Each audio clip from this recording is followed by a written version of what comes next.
Back to Sir Jeffrey. Listen, folks, thank you very much for the invitation to speak here tonight. And it's particularly pleasing to see that this has been organised by the local Orange Lodge and others. And I trust and I hope at some point in the near future that the Grand Lodge will come out and reject the surrendering of the Union deal. Sir Jeffrey Donaldson made 7 key promises. These were his tests, not our tests. These were his tests. And these, he claimed, were matters of fundamental principle. But then, having been captured by the Northern Ireland office and Julian Smith, suddenly Sir Jeffrey's principles became moulding clay. His negotiating strategy seemed to be, here are my principles, you don't like them, I will change them. And this past week alone, we've had the Chuckle Sisters performance, we've had Edmund Poots speaking Irish, we've had Paul Given at an Irish school. What have they done for the Unionist community? These are the people who are implementing a border in the Irish Sea, and they have secured nothing but the literal humiliation of our community day after day since they crawled back to Stormont to enthrone Sinn Féin IRA. So tonight I want to bring you 7 key truths about Sir Jeffrey Donaldson's surrendering of the Union deal. So firstly, being absolutely no doubt, the Irish Sea border remains. In fact, just about the only people in Northern Ireland who think it doesn't remain is Sir Jeffrey Donaldson and Gavin Robinson.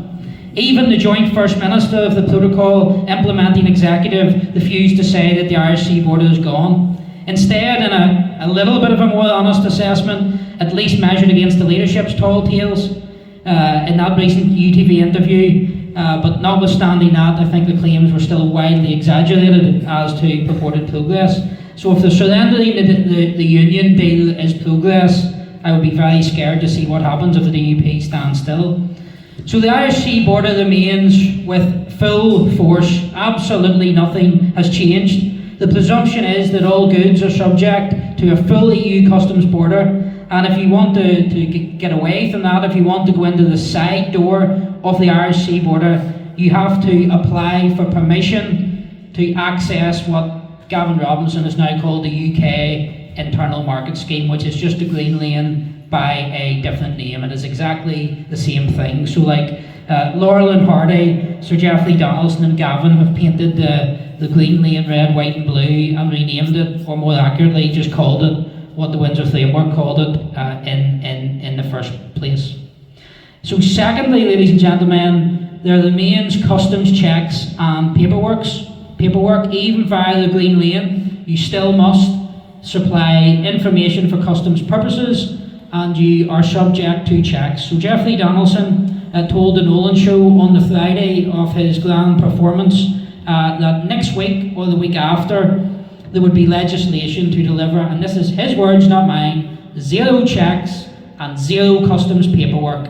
That is a demonstrable lie, and no other word will do. So the only thing that happened, not the first week, not the second week, but the third week, was that the Northern Ireland office confirmed that there was going to be no such legislation and relevant provisions were not being changed at all. So I think anybody that wants to ask a DUP a question, simply ask Sir Jeffrey Donaldson, where is the legislation which you promised?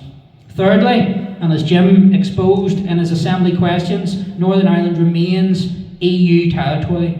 We are treated as part of the European Union, not as part of the United Kingdom for the purpose of trades, and that's found in EU Regulation 2017-625, and there has not been a single solitary word of that legislation changed. Fourthly, EU law remains, it's supreme. Sir Jeffrey boldly claimed that he had cut the pipeline of EU law. I mean, they couldn't even cut a wire in their own executive meeting, never mind cutting the old Conklin pipeline of EU law. So last week, that pipeline, which apparently no longer exists, down it came, Article 2 of the Protocol, and cut down an act of the Sovereign Parliament. And whatever one thinks about the Legacy Act, good or bad, and people take their own views on it, it is an act of our Sovereign Parliament, and EU law has cut it down, and that emphatically dismantles Sir Jeffrey Donaldson's core claims. So you may be wondering how that could happen, because at paragraph 40, page 19 of his fabulous surrendering of the Union deal, it says that the Protocol framework only applies in respect of trade. That's what the DUP endorsed. That's what Sir Geoffrey endorsed. Well, last week it applies in regards to legacy. It applies in regards to immigration. So in Northern Ireland, the immigration policy is going to be different than the rest of the United Kingdom. So that's another issue, another problem that we're putting into the post.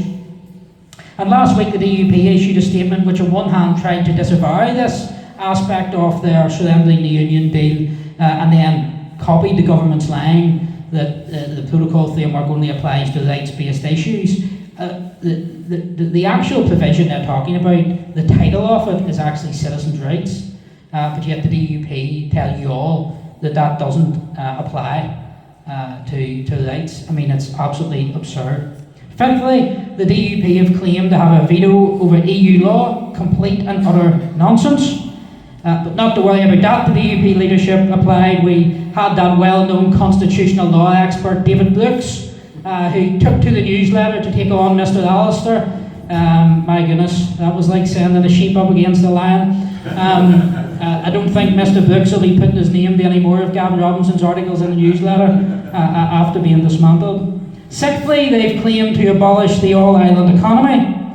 Then 2 weeks later, though, their new pal, one half of the two hard men, the snowmen Brexit duo, Chris Heaton-Harris, told the Northern Ireland Affairs Committee that he recognises the importance of the same all-island economy which the DUP apparently have abolished. And Mr. Allister, you may have seen, in the Assembly, repeatedly challenged as the new economy minister, stood up and talked about developing the all-island economy. Not a single word from the DUP benches. Number 7, the Acts of Union remain subjugated and in suspension, and I could stand here and explain in great technical detail, and I'm happy to do so if anybody wants, the utter waffle in which Sir Geoffrey has tried to pull, and whenever you get to the stage of your defence being there might be tariffs on Bushmills whiskey, and only foolish people who didn't know what they were talking about, people who talk nonsense, would call for restoring the Acts of Union, said Sir Geoffrey in Parliament, much to applause from the Northern Ireland office and the Labour Party and all of these people. But then, on the 21st of July 2021, Sir Geoffrey Donaldson called on the Prime Minister to restore the Acts of Union. What a foolish, silly man talking nonsense by his own yardstick. So I would be very fascinated to hear Geoffrey Donaldson of 2021 talking to Geoffrey Donaldson of 2024. So I could take this Act of Union argument apart bit by bit for brevity and not to bore people. I'll just borrow the words of the DUP party chairman when he described Sir Geoffrey Donaldson's argument, quote, a load of utter tosh, close quote. That's the DUP's own party chairman, don't take my word for it. So very quickly, we've laid out 7 indisputable truths. And Sir Geoffrey won't come and debate this with us. We're not running away. He was good enough to stand beside us and many other people on platforms, but now he makes Doug Beattie look like a hardline unionist. And you see, the problem for the DUP leadership is they've put trouble in the post. Because you can't explain away tall tales like the Irish sea border is gone, particularly whenever you deliver such claims with such venom and conviction, and telling people like us, telling people like you, that we're all stupid, that we have to pretend what we see with our own eyes doesn't exist. That is the disdain by which the DUP leadership has treated you. And obviously, the key question is this: how can Sir Geoffrey Donaldson lead unionism in continuing to fight an Irish sea border which he has said no longer exists? And what is the plan of his critics, Sir Geoffrey says? Well, here it is, in my personal view. The first step in any strategy is to build it on a solid foundation, the foundation of truth, rather than the quicksand of demonstrably false claims which has characterised the DUP leadership over the past 5 weeks. Therefore, in my personal view, all unionists should be asked to make a simple pledge, something like this, open quotes, I recognise the continued existence of the Irish sea border and the ongoing undermining of Northern Ireland's place in the Union. These core issues and all the constitutional consequences stem from the protocol and framework, particularly the continued application of EU law. The constitutional damage has not been halted, let alone undone, and there is no unionist who should in any way implement or legitimise these arrangements, and I shall not do so." End quote. So we're coming up to a general election, and unionists have a right to know where those running for Parliament stand. Are they protocol implementers or protocol opponents? And it seems to me that if unionists in any constituency are left in a situation whereby the only candidates on the ballot paper are protocol implementers, then such a ballot paper shall have to contain a protocol opponent. And the DUP leadership seem to think that they can simply say, "Oh, but you can't split the vote, so whether you like it or not, you must just stick with us." But it isn't protocol opponents who would be splitting the vote, it would be protocol implementers, for the very simple reasons that if unionists stand on principle and make clear pledges of opposition to the Irish Sea border and its continued existence, then there need not be any split. Therefore, in my personal view, and I want an answer from our sitting unionist MPs, do they stand over Sir Geoffrey Donaldson's claims, or do they tell the truth and pledge to continue the fight? And I see here tonight the DUP's MP for your local area, Paul Girvan, is here. Paul has said he makes the pledge he will stand against the Irish Sea border and reject the deal. What about Gavin Robinson? What about Geoffrey Donaldson? So there's one of the DUP MPs who has made a pledge. What will the rest of them do? Will they stand over it or not?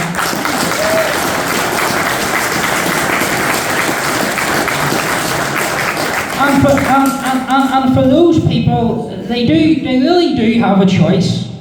So they can put their hands up now, be honest, they can take responsibility for misleading all of the unionist people, or they can continue with the falsehoods. And believe you me, those claims, we're not going to allow them to be smudged or washed away.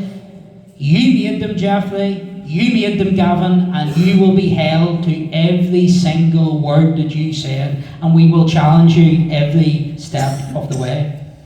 So, if you choose to continue the deception, then there shall be an obligation on those of us, as a matter of fundamental principle, who will never accept an Irish Sea border, to ensure, in cooperation with other anti-protocol parties and individuals, to ensure that in every constituency the unionist electorate has somebody to vote for, to democratically set out their opposition to the Irish Sea border. So for those who want unionism to unite and move forward together, as Geoffrey and Gavin tells us, a noble objective which we all share, but this has to be built on the foundation of truth.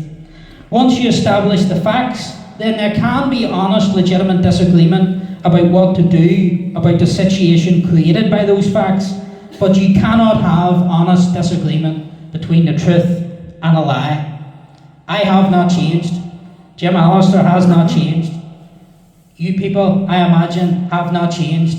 We're all saying the same things today as we were in 2021 and before that.